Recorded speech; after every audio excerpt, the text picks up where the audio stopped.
Hey everybody, it's Romania Black.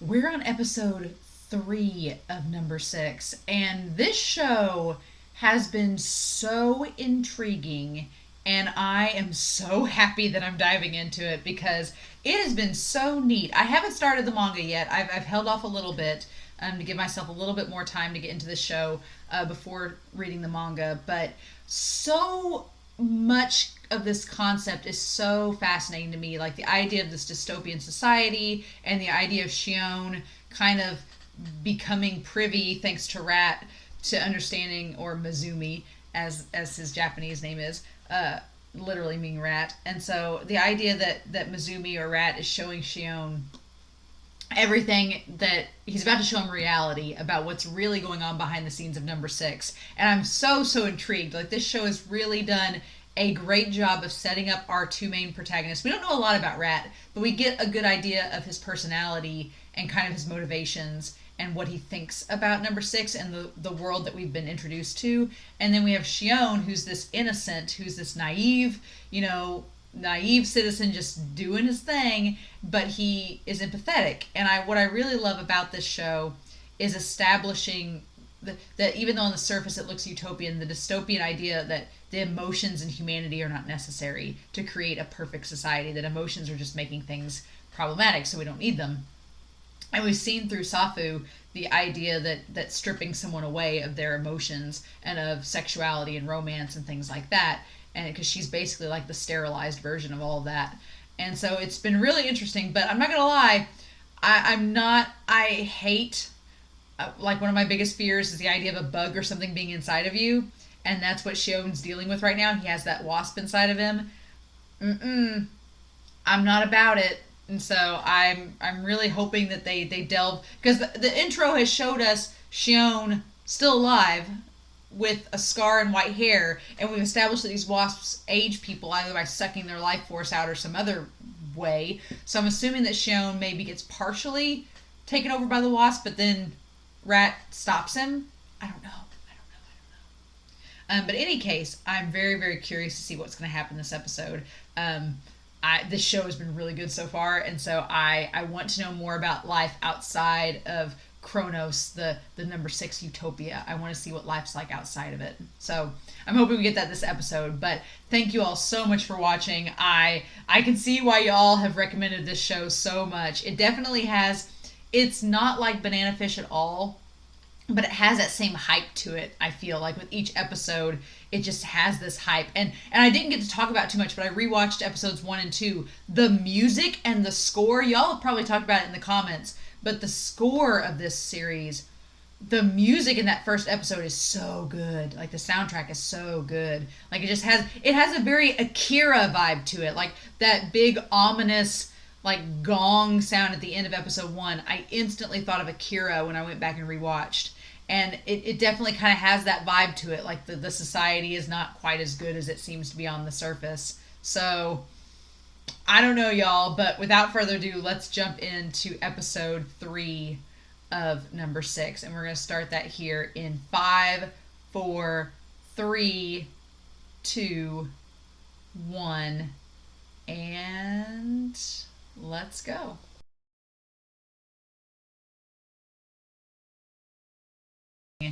Interesting. Okay, guys. Well, we got Shion caught up to the... I guess the ED didn't play any music this time, which was very curious. It was very silent, so I don't know if that was just the episode I was watching or what the deal was. But, okay, so I loved some of the concepts brought up in this. The idea... First of all, why don't we have hotels where people can cuddle puppies? I'm very curious about this dog alone place and why we don't have this set up, because I would cuddle a bunch of puppies. And I love the idea that it's for warmth. Like, it's all these strays that have been cast out, and she's like using them in her hotel as ways of warming and keeping people warm. Like, I think I'm going to like this dog alone lady. She looks like she is taking no nonsense from anybody, and I think I'm going to like her. So I like her already. So that's going to be interesting. But, oh, Shion, like, I love that in Rat's library there's a piano and sheet music hung up everywhere, and all of these books of, like, classic literature, like Othello and Macbeth and Shakespeare and Oscar Wilde, and the idea that there's and Rat makes fun of Shion. He's like, you don't have any passion when you read. You're just monotonous. Like you'd make Macbeth cry. The idea that he has no passion, no emotion when he reads, and Rat is very contradictory because on the one hand he is very, very emotional when he reads his dramatic literature, and he's like, you have to put passion into it and all this, and he seems very, very romantic almost when he's talking about literature, and he has the piano and the sheet music. But then when he talks about number 6, the city, he is very cold cut. No, they are bad. I'm totally okay with sacrificing the entire city. So clearly bad things have happened to Rat at the expense of, he has been put at the expense of number 6. And I'm sure we're going to find out what it is, but I don't know. And I like that the story, I didn't get a chance to see exactly what Rat was saying. He said the story that he's reading Oscar Wilde's The Happy Prince. And he says it would fit you. And he quotes it, to those in despair I give my ruby. And he's like all dramatic with it, my sapphire, my gold leaf. And he says that it is a story about the hypocrisy, and we see the 3 scars on his back, the hypocrisy and self-satisfaction of humans that know not of true sorrow. And it's perfectly suited for you. Meaning that he thinks Shion has not suffered true sorrow. He's self-satisfied and smug and ignorantly in bliss because he doesn't know what true sadness is. And that's so interesting to me. That's so, so very interesting. Because it's like Rat has this very, he knows how innocent Shion is. He's like, you don't know anything about sex. You don't know anything about fighting. You don't know anything about romance. Like, you don't know anything about these books or anything. You've just blindly gone through and done whatever anybody has told you to, and you've been blindly obedient. And that's what the city wants. And he's like, no, that's not how it should be. And so that's so interesting.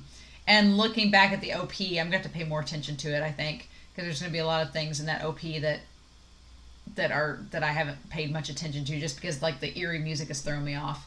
But yeah, that nasty wasp. Oh my god. And Rat's not wrong. He's like, you can't go back to your mom. You can't go back to the city. Like, you'll put them in danger. Like, just being there. But the idea, I'm curious why, because Shion not only survived long enough for him to get the pupa out of his neck, but he also had blotches all over him. And then it like it followed one of his veins and left that scarring along his vein. I'm so curious because like it was different for him than everybody else that we've seen. We've only seen 2 people affected so far, but it was different. So I'm curious. And I like that Rat's like, you can't give up now. You've got to live through it. And then he cuts it out. Blech. Which, without any anesthetic and stuff, which granted, you're either going to die or he's going to cut it out, so you really don't have a choice in the matter.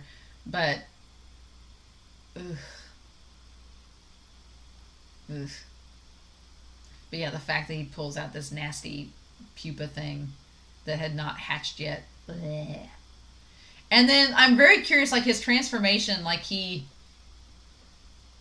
like has the white hair and the red eyes too. So I'm like, I guess it just stopped halfway. I'm curious about his predicament and why it's affected Shion different than other people.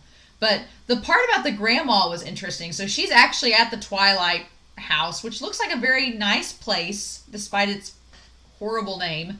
And he gives her one of the knitting needles, and she gives her one of the knitting needles, and he's like, 2 years are going to pass by really quickly. Don't worry, just focus on what's ahead. So the grandma is very innocent about all of it, even though it's such a creepy thing.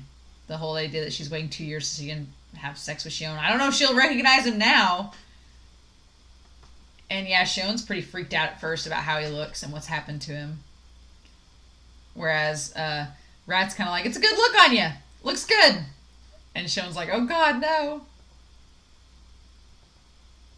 Yeah.